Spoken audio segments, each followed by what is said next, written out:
Hello everyone, welcome to my channel. I am Neha. आज करेंगे हम क्लास 11 बिजनेस स्टडीज़ एंड आज का हमारा टॉपिक है सर्विसेज ऑफ रिटेलर्स, यानी रिटेलर्स जो हैं क्या क्या सर्विसेज प्रोवाइड कराते हैं। एंड गाइस, इस चैनल पे जितनी भी वीडियोस करेंगे सभी एनसीईआरटी की बुक्स में से करेंगे। तो देखो, जो होल सेलर्स होते हैं वो दो लोगों को सर्विसेज प्रोवाइड कराते हैं। एक है मैन्युफैक्चरर, एक है होल सेलर और साथ में एक कस्टमर भी। ठीक है, तीनों है। तो ये सभी हम डिटेल में इधर पढ़ने वाले हैं। देखो क्या लिखा हुआ आपकी एनसीईआरटी की बुक में। सबसे पहला पॉइंट क्या है? Help in distribution of goods. Goods को डिस्ट्रीब्यूट करने में, कंज्यूमर तक पहुंचाने में बहुत बड़ा रोल प्ले करता है आपका retailer. A retailer's most important service to the wholesalers and manufacturer is to provide help in the distribution of the products. So, जो retailer होता है वो क्या सर्विस प्रोवाइड कराता है? होलसेलर्स की हेल्प करता है, मैन्युफैक्चरर की हेल्प करता है। किस चीज़ में? जो प्रोडक्ट बने हुए हैं उनको डिस्ट्रीब्यूट करने में, उनको फाइनल कंज्यूमर तक पहुंचाने में, ठीक है, हेल्प कराता है retailer. Who may be scattered at over a large geographical area. भाई सबको ही पता है जो आपके कंज्यूमर्स हैं वो स्कैटर्ड हैं, यानी जगह जगह बिखरे हुए हैं। लार्ज जोग्राफिक एरिया का मतलब है भाई पूरे दुनिया भर में फैले हुए हैं जो आपके कंज्यूमर्स हैं, लेकिन उनका जो प्रोडक्शन होता है वो एक जगह होता है, कंज्यूमर बहुत सारी जगह है। तो पर्सनली होलसेलर्स और मैन्युफैक्चरर हर एक कंज्यूमर को प्रोडक्ट नहीं बेच सकते हैं, तो हेल्प कौन करता है? रिटेलर हेल्प करता है। ठीक है, तो ये क्या करता है? प्लेस यूटिलिटी प्रोवाइड कराता है। प्लेस यूटिलिटी का मतलब ही यही है कि प्रोडक्शन कहीं हो रही है और कंजप्शन कहीं और हो रही है, तो प्लेस का डिफरेंस है, दोनों जगह का डिफरेंस है। अब जैसे कि टी है वो दार्जिलिंग वगैरह में होती है, लेकिन भाई पूरी इंडिया के लोग चाय पीते हैं ना, तो मैन्युफैक्चरर पर्सनली सबके घर चाय पत्ती तो बांटने नहीं जाएगा ना, तो वो रिटेलर्स के थ्रू हर घर पहुँच जाती हैं। रिटेलर्स होते कैसे हैं? जो अपने घर के आसपास नुकड़ों पे छोटी छोटी दुकानें नहीं होती हैं, ये छोटे छोटे शोरूम से होते हैं, ये रिटेलर्स होते हैं। पर्सनल सेलिंग भी करते हैं रिटेलर्स, यानी पर्सनली कंज्यूमर्स को प्रोडक्ट बेचते हैं। In the process of sale of most consumer goods some amount of personal selling effort is necessary. जब भी आप कंज्यूमर गुड्स बेच रहे होते हैं तो भाई पर्सनल सेलिंग जो है बहुत ज़्यादा ज़रूरी है, यानी कंज्यूमर को बताना प्रोडक्ट के बारे में, फीचर्स के बारे में, उसकी क्वालिटी के बारे में, उसके प्राइस के बारे में, और उनको कन्विंस करना कि ये प्रोडक्ट अच्छा है, ख़रीद लो। इस चीज़ में रिटेलर बहुत बड़ा रोल प्ले करते हैं ना। दुकान वाले हमें बताते हैं ना, अरे सर मार्केट में देखो ये प्रोडक्ट नया आया है, ख़रीद लो, ये बहुत अच्छा है। By undertaking personal selling efforts, the retailers relieve the producers of this activity and greatly help them in the process of actualizing the sale of the products. So, retailer क्या करते हैं? पर्सनल सेलिंग में भी काफ़ी ज़्यादा efforts लगाते हैं, products बेचने में काफ़ी हेल्प करते हैं। तो इससे प्रोड्यूसर्स रिलीव हो जाते हैं, यानी प्रोड्यूसर्स का जो है बर्डन कम हो जाता है, थोड़ी उनको राहत मिलती है कि भाई एक्चुअलाइजिंग ऑफ द सेल का मतलब यहाँ पे क्या है कि एक्चुअली में सेल करवाना। अब प्रोड्यूसर जो है वो पर्सनली कंज्यूमर के घर जाके तो उसको कन्विंस करेगा नहीं, उसका काम तो प्रोडक्शन करना है, मैन्युफैक्चरर का काम। तो ये रोल कौन प्ले करता है? रिटेलर्स, यानी ये छोटे छोटे दुकानदार, ये शॉपकीपर्स होते हैं, ये हेल्प करते हैं प्रोड्यूसर्स को कन्विंस करने में कि भाई हाँ ये प्रोडक्ट तुम खरीदो। नेक्स्ट पॉइंट है इनेबलिंग लार्ज स्केल प्रोडक्शंस। बहुत ज़्यादा मात्रा में प्रोडक्शन हो पाए, इसमें कौन हेल्प करता है? रिटेलर्स हेल्प करते हैं।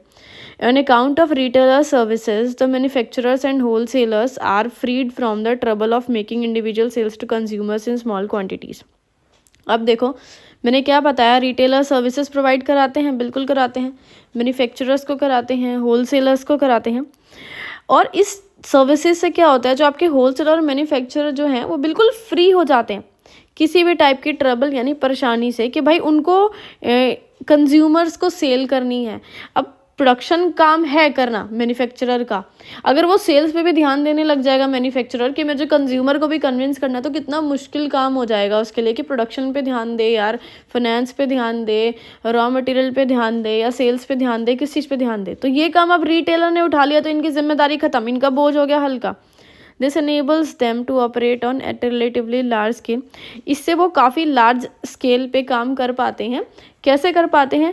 क्योंकि यार क्या है, जो रिटेलर है वो आगे कंज्यूमर को सामान बेचता है, और जब रिटेलर आगे पास कर रहा है कंज्यूमर को सामान बेच रहा है, तभी तो जाकर जो मैन्युफैक्चरर है वो प्रोडक्शन कर पा रहा है। अगर मैन्युफैक्चरर जो है वो खुद बेचने लग जाएगा तो उसका सारा ध्यान ही उसमें चला जाएगा, सेल्स में, क्या प्रोडक्शन कर पाएगा फिर वो। And thereby fully concentrate on other activities. तो इस वजह से जो है बाकी एक्टिविटीज़ पे कंसंट्रेट कर पाते हैं आराम से। कौन? मैन्युफैक्चरर्स। ठीक है, उनको सेल्स की कोई टेंशन नहीं होती, उनका काम होता है सिर्फ प्रोडक्शन करना। Next point is collecting market information. अब मार्केट की इन्फॉर्मेशन कौन ला कर देता है? रिटेलर्स ला के देते हैं, होलसेलर्स और मैन्युफैक्चरर्स को। As retailers remain in different and constant touch with the buyers. Retailers जो होते हैं हमेशा वो टच में रहते हैं बायर्स के, कंज्यूमर्स के। अब ये आसपास के हमारे छोटे मोटे दुकानदार होते हैं, ये लोग हमसे हमेशा बात करते रहते हैं ना, जब भी हम इनके पास जाते हैं कोई सामान लेने, दाल आटा चावल चीनी कुछ भी लेने जा रहे हैं तो they serve as an important source of collecting market information. और यह हमें जो है मार्केट की इन्फॉर्मेशन देते हैं, किसको? होलसेलर्स को और मैन्युफैक्चरर्स को। क्या बताएंगे, किस टाइप की इन्फॉर्मेशन देंगे ये भी देख लो कि कंज्यूमर जो है आपका कस्टमर जो है उसका क्या टेस्ट है, उसके क्या प्रेफरेंसेस है, किसी प्रोडक्ट को लेके उसका क्या एटीट्यूड है, वो प्रोडक्ट को पसंद कर रहा है या नहीं कर रहा है, ये सारी इन्फॉर्मेशन दे देंगे। Such information is considered very useful in taking important marketing decision in an organization। तो कभी भी जब कोई मार्केटिंग डिसीजन लिया जाता है तो यहाँ पे क्या होता है कि बहुत आसानी से लिया जाता है, क्योंकि मैन्युफैक्चरर के पास सारी की सारी इन्फॉर्मेशन होती है और वो किसने दी होती है? रिटेलर ने दी होती है। उसको पता है कि प्रोडक्ट में कैसा फीचर्स डालने हैं, कैसे फीचर्स नहीं डालने हैं, कंज्यूमर क्या चाह रहा है, कंज्यूमर क्या नहीं चाह रहा है। Next is help in promotion. Product को प्रमोट करने में भी रिटेलर्स बहुत हेल्प करते हैं। From time to time, manufacturers and distributors have to carry on various promotional activities in order to increase the sale of their products। अभी समय समय पे चाहे कोई मैन्युफैक्चरर हो, चाहे कोई डिस्ट्रीब्यूटर हो या कोई होलसेलर हो, उनको प्रमोशनल एक्टिविटीज़ करनी पड़ती हैं ताकि उनकी सेल्स बढ़ जाए। अब बात यह है प्रमोशनल एक्टिविटीज़ क्या होती है, जैसे कि प्रोडक्ट की एडवर्टीजमेंट वगैरह कर दी। देखो इधर एग्जांपल लिखा भी हुआ है, जैसे कि प्रोडक्ट की एडवर्टीजमेंट टीवी वगैरह में, न्यूज़पेपर में ऐड डाल दी, या फिर कोई शॉर्ट टर्म इंसेंटिव लिया है। शॉर्ट टर्म इंसेंटिव क्या, जैसे कूपन वगैरह लिया है कि इस पर इतना ऐसे डिस्काउंट है या फ्री में गिफ्ट मिल रहा है, या कोई कंटेस्ट कर रहे हैं हम, जो इस कंटेस्ट को जीतेगा उसको फ्री में प्रोडक्ट मिलेगा। ऐसी सब चीज़ें जो हैं ये रिटेलर्स करते रहते हैं ताकि इनकी सेल्स बढ़े। Retailers participate in these activities in various ways and thereby help in promoting the sales of the product। So retailers जो हैं इन एक्टिविटीज़ में पार्टिसिपेट करते रहते हैं ताकि जो है सेल्स प्रमोट हो, सेल्स बढ़े, लोग हमारा प्रोडक्ट को खरीदें। नेक्स्ट पॉइंट देखो क्या, सर्विसेज टू कंज्यूमर। अब रिटेलर्स जो है कंज्यूमर को कैसे सर्विसेज प्रोवाइड कराते हैं, भाई उनके लिए भी कुछ करते हैं। सबसे पहली चीज़ है regular availability of product. Product हमेशा अवेलेबल रहे उनकी दुकान पर, कंज्यूमर को जब भी ज़रूरत पड़े, इस चीज़ में हेल्प करते हैं।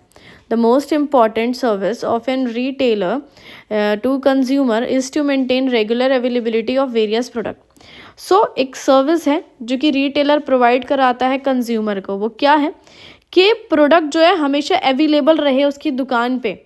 चाहे किसी मैन्युफैक्चरर ने बनाया, वो किसी भी मैन्युफैक्चरर से लाए, कोई फ़र्क नहीं पड़ता, लेकिन प्रोडक्ट हमेशा उसकी दुकान पे अवेलेबल रहता है। और अगर बायर है, उसको प्रोडक्ट ख़रीदना है, जब भी उसकी नीड यानी ज़रूरत आए तो वो तुरंत दुकान पे जाएगा और वहाँ से ख़रीद लेगा। सपोज़ उसको अगर एक बायर है, उसको एक दूध का पैकेट चाहिए, तो रिटेलर हमेशा इस चीज़ का ध्यान रखता है कि मेरी दुकान पे वो दूध के पैकेट ख़त्म ना हो। भाई कंज्यूमर कभी भी आ सकते हैं मेरा प्रोडक्ट ख़रीदने, तो इस चीज़ का ध्यान रिटेलर रखता है। New products information. अब कोई मार्केट में नया प्रोडक्ट आया है तो इस चीज़ की इन्फॉर्मेशन रिटेलर कंज्यूमर को देता रहता है। By arranging for effective display of products, यानी जो रिटेलर है वो क्या करता है, डिस्प्ले ऑफ प्रोडक्ट्स को डिस्प्ले करता है। जैसे कि कोई नई टाइप की सूट आया है, नई टाइप की साड़ी आई है, तो दुकानदार क्या करते हैं, डमी को पहना देते हैं लोगों को दिखाने के लिए, हाँ ये नया माल आया, नया प्रोडक्ट आया। या नई टाइप के जूते कुछ अगर चले हैं तो उसे शीशे में ऐसे आगे दुकान के आगे लगा देंगे ताकि लोगों को पता लगता रहे कि हाँ ये नई चीज़ आई है। और पर्सनल सेलिंग एफर्ट्स भी लगाते हैं साथ में retailers provide important information about the arrival and special features. और क्या करते हैं रिटेलर्स, कंज्यूमर्स को बहुत इंपॉर्टेंट इन्फॉर्मेशन देते रहते हैं। जैसे कि अगर कोई नया प्रोडक्ट आया है मार्केट में, उसमें कोई स्पेशल फीचर्स आए हैं प्रोडक्ट में, तो बताते हैं, दुकान वाले बताते हैं ना, अरे सर ये वाला प्रोडक्ट ट्राई करो, देखो ये नया आया है, इतना बढ़िया है, ये है वो है। of new products to the consumers. This serves an important factor in buying decision making process of the purchase of such goods. So इसकी हेल्प से क्या होता है कि जो आपका कंज्यूमर है वो आराम से डिसीजन ले पाता है कि उसे कौन सा प्रोडक्ट खरीदना है, कौन सा प्रोडक्ट नहीं खरीदना है, क्योंकि रिटेलर उसको हर एक प्रोडक्ट की सारी इन्फॉर्मेशन प्रोवाइड कराता है। Next point is convenience in buying. अब देखो इस पॉइंट में क्या लिखा है, retailers generally buy goods in large quantities and sell these in small quantities. So retailers क्या करते हैं, जब गुड्स खरीद के लाते हैं तो वो बड़ी बड़ी क्वांटिटीज़ में खरीद के लाते हैं, पूरा स्टॉक पूरा माल उठा के लाते हैं, और जब इन्हें सेल करते हैं कंज्यूमर को स्मॉल क्वांटिटीज़ में सेल करते हैं। अब जैसे कि बिस्किट की बात ले लें, एक रिटेलर अगर खरीद के लाएगा बिस्किट के पैकेट तो लगभग वो कम से कम 100 पैकेट खरीद लाएगा, लेकिन हम तो कंज्यूमर हैं, हम अगर पैकेट खरीदेंगे तो ज़्यादा से ज़्यादा 2-3 पैकेट खरीद लेंगे बिस्किट के, है ना। So according to the requirements of the consumers also they are normally situated near to the residential areas।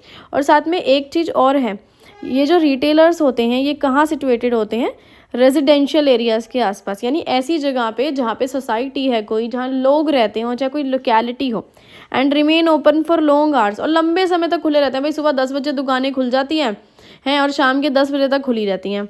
चलो आगे पढ़ते हैं। They offer great convenience to the customers in buying products of their requirements. तो इस तरह से वो बहुत हेल्प करते हैं कंज्यूमर्स को प्रोडक्ट खरीदने में। नेक्स्ट है वाइड सिलेक्शन। देखो इसका मतलब क्या है, वाइड का मतलब होता है वैसे चौड़ा, लेकिन यहाँ पे क्या मीनिंग है वाइड से, कि बहुत ज़्यादा वेराइटी मिलती है कंज्यूमर्स को रिटेलर्स की शॉप पे। Retailers generally keep stock of a variety of products of different manufacturers. तो रिटेलर्स बेसिकली क्या करते हैं, स्टॉक बना के रखते हैं वैरायटी ऑफ प्रोडक्ट्स, यानी अलग अलग टाइप के प्रोडक्ट्स का, अलग अलग मैन्युफैक्चरर से अलग अलग प्रोडक्ट्स लेकर आते हैं हमारे लिए एक ही दुकान पे। अब जैसे कि एक अगर हम परचून की दुकान देखें तो उस पर कई बार क्या होता है, जैसे दाल भी मिल जाती है, आटा भी मिल जाता है, चावल भी, चीनी भी, बिस्किट भी, नमकीन भी, शैम्पू भी, साबुन भी, सारी चीज़ें मिल जाती हैं, है ना। एक रिटेलर अपनी दुकान पर ये सब चीज़ों का स्टॉक बना के रखता है। This enables the consumers to make their choice out of a wide selection of goods।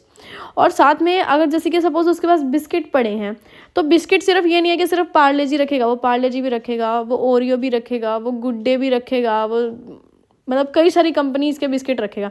तो यहाँ पे हमें वाइड सिलेक्शन मिल रहा है, मतलब हम चॉइस यानी चूज़ कर सकते हैं इतने सारे वैरायटी ऑफ गुड्स में से कि हाँ हमें कौन सा पसंद है भाई वही खरीद लो। हमें मैन्युफैक्चरर के पास नहीं जाना है, पर्सनली कंपनी में नहीं जाना है, सिर्फ रिटेलर की शॉप पे जाना है, हमें आसानी से वहाँ प्रोडक्ट मिल जाएंगे। नेक्स्ट है आफ्टर सेल सर्विसेज भी प्रोवाइड कराते हैं रिटेलर्स।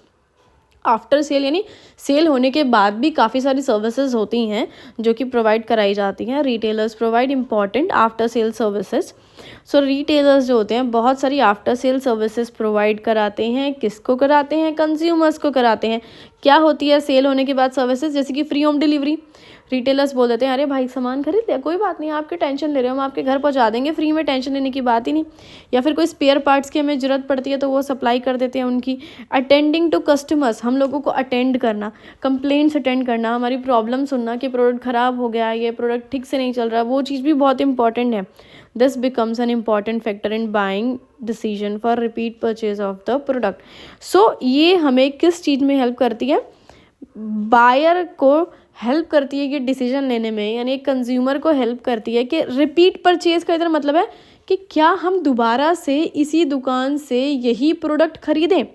अगर हमें जो रिटेलर है अच्छे से सर्विसेज प्रोवाइड कर रहा है, हमारी सारी कंप्लेन सुन रहा है, तो हम वापस जाएंगे उसी दुकान पे, बिल्कुल जाएंगे, उसका बिहेवियर अच्छा होगा तो, है ना।